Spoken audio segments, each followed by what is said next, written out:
नमस्कार, ज्वार झारखंड। मैं हूं मिथुन। आप देख रहे हैं MS ब्लॉग एंड न्यूज। तो चलिए झारखंड के टॉप खबरों की ओर चलते हैं। झारखंड में अभी और बढ़ेगा तापमान। बंगाल की खाड़ी में बन रहा है निम्न दबाव का क्षेत्र। झारखंड में कितना होगा असर, आपको बताते चले कि झारखंड में एक बार फिर तपती गर्मी का कहर लौट आया है। पिछले 24 घंटे में सबसे ज़्यादा तापमान गोड्डा का रहा। यहाँ 47.7 डिग्री सेल्सियस तापमान रिकॉर्ड किया गया। सबसे कम तापमान रामगढ़ में 22.4 डिग्री सेल्सियस दर्ज किया गया है। अभी आने वाले 3-4 दिनों में मौसम और गर्म होगा। मौसम विभाग के वैज्ञानिक अभिषेक आनंद ने बताया है कि अभी तापमान में और वृद्धि होगी। अभी मौसम शुष्क रहेगा। तापमान में 3 से 4 डिग्री की बढ़त दर्ज की जा सकती है।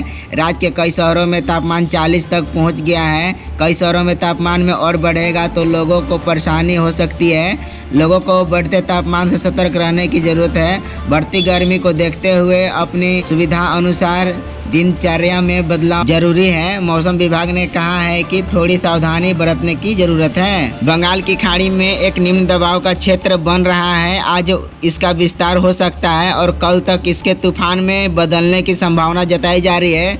झारखंड से यह दूर है। अब तक इसके लेकर झारखंड को किसी तरह की चिंता करने की जरूरत नहीं है। इसका असर 12 या 13 मई को देखने को मिल सकता है।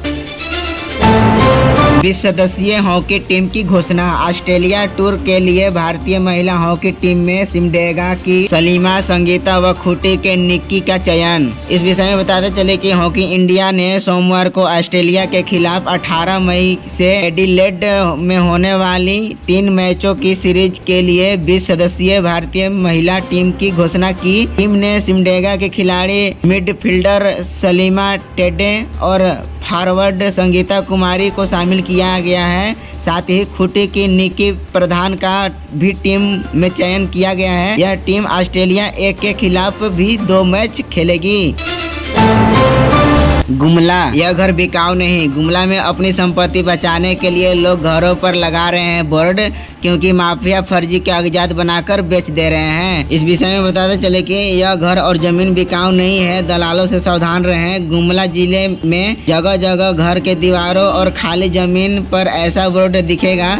दरअसल आदिवासी बहुल जिला गुमला में भू माफिया और जमीन के फर्जी कागजात तैयार करने वाले जालसाजों का आतंक इतना बढ़ गया है कि लोगों को संपत्ति बचाने के लिए बोर्ड लगाना पड़ रहा है। माफिया फर्जी कागजात बनाकर कई लोगों की जमीन बेच चुके हैं। माफिया का शिकार बनने शहर के रामानुज शर्मा कहते हैं कि दलालों ने फर्जी कागजात बनाकर उनकी ज़मीन बेच डाली। यह केवल उनके साथ ही नहीं हुआ, बल्कि कई अन्य लोगों के भी इनके शिकार बने। जो लोग बाहर रहते हैं उनकी ज़मीन हथियाना और उसे बेच देना दलालों के लिए आसान होता है। इसलिए शहर ही नहीं, गांव के लोग भी अब ऐसा बोर्ड लगाने लगे हैं ताकि उसे खरीदने वाले भी सावधान हो जाएं और पचड़े में ना पड़ें।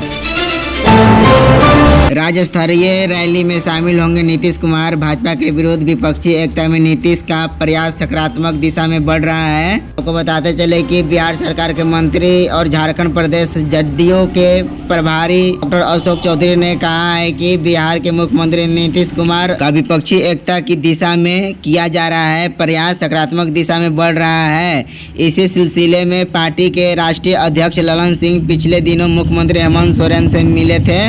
नीतीश यह चाहते हैं कि 2024 का लोकसभा चुनावी सभी विपक्षी दल एकजुट होकर लड़ें और भाजपा को पराजित किया जाए। विपक्षी दलों के नेतृत्व पर कहा है कि सभी दल मिलकर यह तय करेंगे।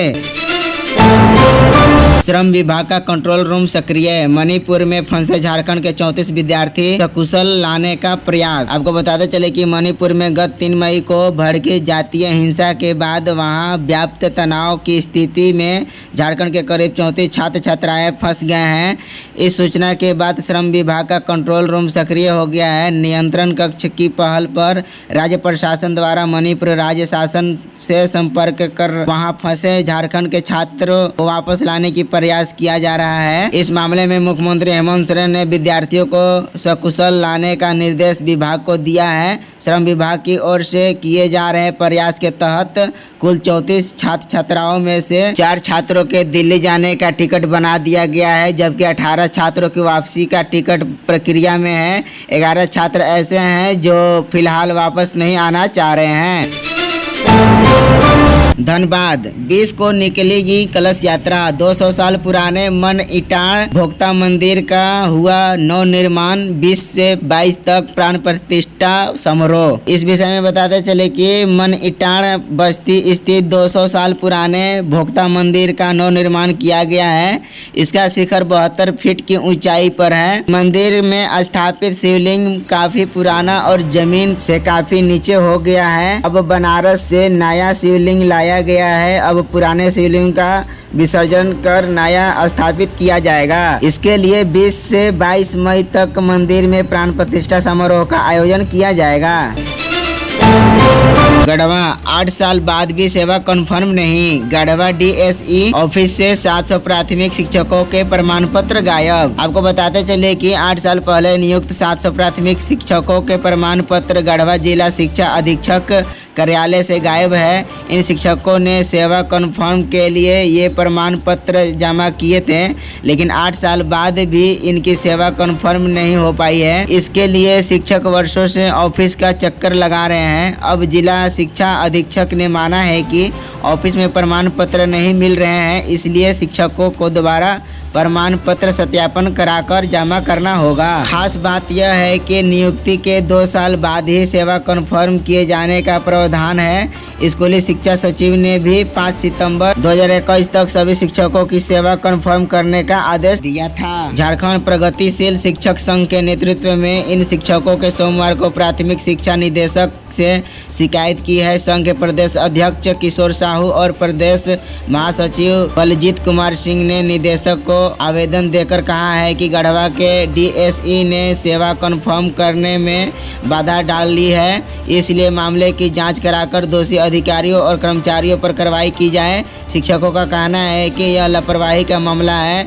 अगर निष्पक्ष जांच की गई तो पूर्व के कई जिला शिक्षा अधीक्षकों पर कार्रवाई तय है। ऐसे ही झारखंड की मुख्य खबरें पाने के लिए हमारे channel MS blog and news को सब्सक्राइब जरूर करें। तो दोस्तों लेते हैं इजाज़त, फिर मिलेंगे एक और नए वीडियो के साथ।